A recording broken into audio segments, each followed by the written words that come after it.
साथीहरु के छ सन्चै हुनुहुन्छ अनि आज मैले बनाउँदैछु मुलाको किम्ची अचार कोरियन स्टाइलमा। हेरौँ है त कसरी बनाउँछु म यो किम्ची अचार। गरौँ है त।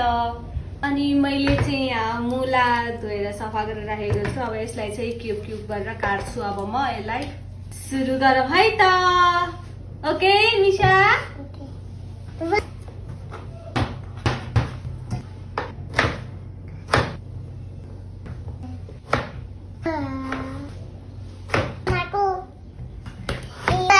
सुन्दरको हामी यसरी बनाउन आएको नि।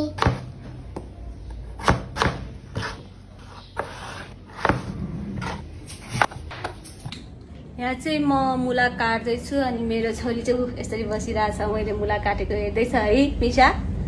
मम्माले के बनाउनु लाग्छ मिशा? अचार। मिशा खान्छ कि खाँदैन? खान्छ। ससेसँग चपेर खान्छौ? ओके। उता जानु म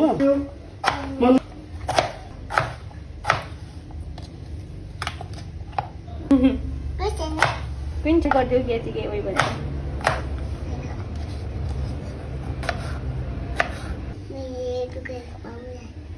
ल हाम्रो मुला चाहिँ यति भइसकेको छ। अब यसलाई चाहिँ हामीले नुनमा एकछिन भिजाएर छोड्छौँ। यसलाई चाहिँ अब राम्रोसँग मोल्ने।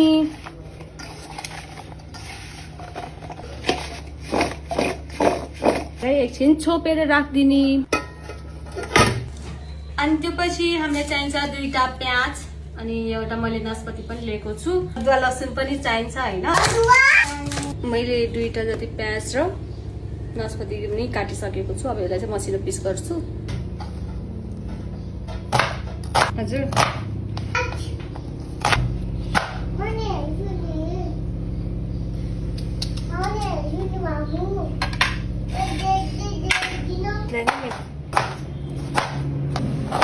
धेरै चाहिँ चाहिँदैन कि अदुवा लसुन पनि।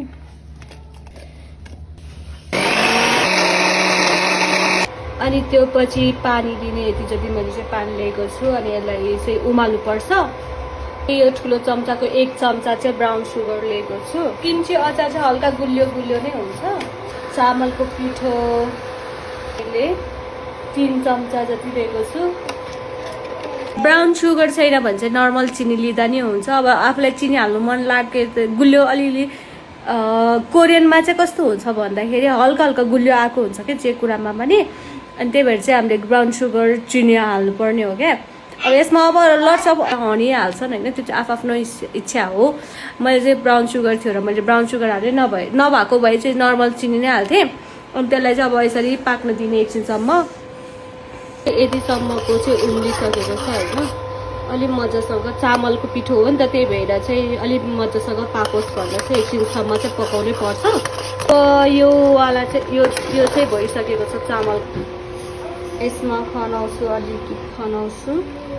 चाहिँ यिनीहरूलाई म कुल डाउन भन्छु। 2टा कचौरामा किन भन्नुहुन्छ भने एउटा चाहिँ हामीलाई खाना भयो, एउटा चाहिँ मेरो नानीलाई बनाइदिनु लाग्यो। यसमा चाहिँ पिरो नहालिकन बनाउँछु भनेर। अनि यो चाहिँ हामीलाई भइहाल्यो। अब हाम्रो मुला पनि भइसकेको छ। यतिको भइसकेको छ। यतिको मसिनो चाहिँ हुनुपर्छ है।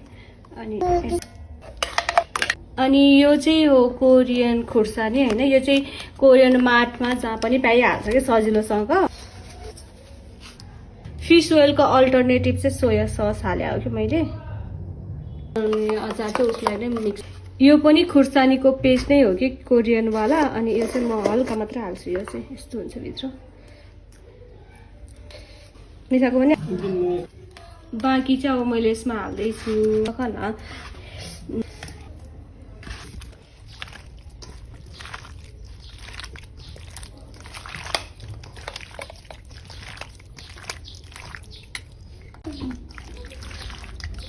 यतिको भइसकेको छ।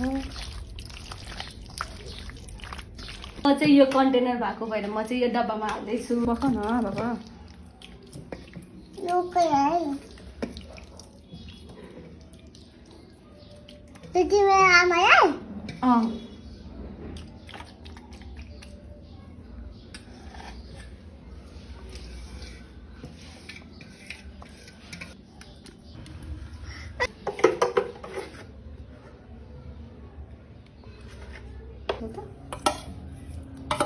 मैले पनि छोपेर राखिदिन्छु 2-3 दिनसम्मको लागि।